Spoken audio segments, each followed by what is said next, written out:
ഇന്നലെ റെയിൽവേ സ്റ്റേഷനിൽ നടന്നതെന്ത്? Scene by scene വിശദീകരിക്കും പി.സി. സൈഫുദ്ദീൻ. എല്ലാവരും ചായ കുടിച്ചു കഴിഞ്ഞില്ലേ? വന്നേ, നമുക്ക് നോക്കാം.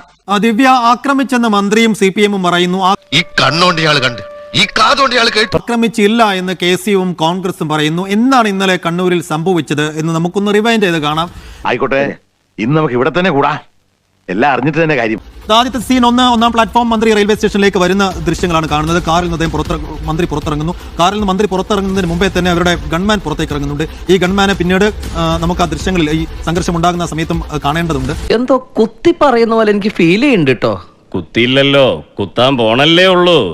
ഗൺമാനും കൂടി മന്ത്രി കാറിൽ നിന്ന് പുറത്തിറങ്ങി നേരെ പ്ലാറ്റ്ഫോമിലേക്ക് സ്റ്റേഷനിലേക്ക് കയറുന്നതിന്റെ ദൃശ്യങ്ങൾ കാണാം. മുന്നിൽ പോലീസുകാരുണ്ട്. ഒരു 10-15 പോലീസുകാർ ആ സമയം മന്ത്രിക്കൊപ്പമുണ്ട്. ഈ തോന്നി അതങ്ങനെ വരൂ, അതങ്ങനെ സംഭവിക്കൂ. സമയം ഓപ്പോസിറ്റ് സൈഡിലാണ് KSU പ്രവർത്തകരുള്ളത്.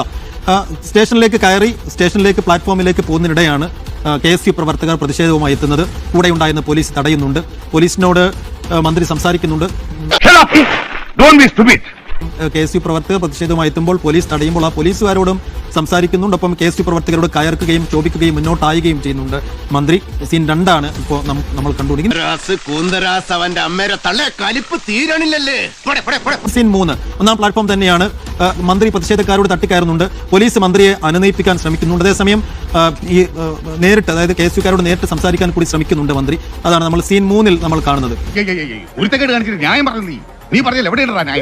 പോലീസ് മന്ത്രിയെ അനുനയിപ്പിക്കാൻ ശ്രമിച്ചതിന് ശേഷം ഈ പോലീസിനോട് തന്നെ കയർക്കുന്ന മന്ത്രിയും നമുക്ക് കാണാം. ഇതാണ് സീൻ 3. അപ്പോൾ ഇതിനിടയിൽ എപ്പോഴോ ആണ് ഈ മന്ത്രിയും CPM-ഉം ആരോപിക്കുന്നത് പോലെയുള്ള ആക്രമണം നടക്കേണ്ടത്. അങ്ങനെ നടന്നതായി പിന്നീടുള്ള ദൃശ്യം നമുക്ക് കാണുന്നില്ല. സീൻ എല്ലാവരോടും എനിക്കൊന്നേ പറയാനുള്ളൂ, ഇതൊരു മഹാസംഭവമാണ്. 4 ഒന്നാം പ്ലാറ്റ്ഫോമിലാണ് ദൃശ്യങ്ങൾ ചിത്രീകരിക്കുന്ന മാധ്യമപ്രവർത്തകരെ ഒഴിവാക്കാൻ പോലീസ് അവരെ ശ്രമിക്കുന്നുണ്ട്. ഈ മന്ത്രിയും പറയുന്നുണ്ട് ഇവിടെ നിന്ന് പോകണം എന്ന് മാധ്യമപ്രവർത്തകരോട് അവർ ആവശ്യപ്പെടുന്നു. ഈസി ആയല്ലോ, അപ്പൊ എല്ലാം ഈസി ആയല്ലോ.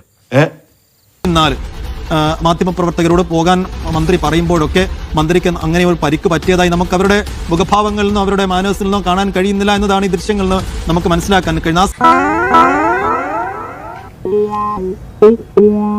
നന്നായിട്ടുണ്ട്. സമയം എന്തെങ്കിലും ഒരു പരിക്ക് അവർക്ക് പറ്റിയതായി അറിയുന്നുമില്ല. പക്ഷേ പരിക്കുണ്ടെങ്കിൽ നമുക്ക് പറയാൻ കഴിയും. എന്തായാലും സീൻ 5-ലേക്ക് വരുമ്പോൾ മാധ്യമങ്ങളോട് സംസാരിച്ച് മന്ത്രി 3-ാമത്തെ പ്ലാറ്റ്ഫോമിലേക്ക് പോകുന്നതാണ് നമ്മൾ കാണുന്നത്. എനിക്കെല്ലാം മനസ്സിലായെന്ന്. എന്ത്? ഇതെല്ലാം തരികടയാണെന്ന്. അത് വളരെ കൂളായി മന്ത്രി പോകുന്നു. ആ സമയമൊന്നും മന്ത്രിക്ക് ഒരു പരിക്ക് പറ്റിയതായി ദൃശ്യങ്ങൾ എവിടെയും അവരുടെ മുഖഭാവങ്ങളിലൊന്നും കാണുന്നില്ല.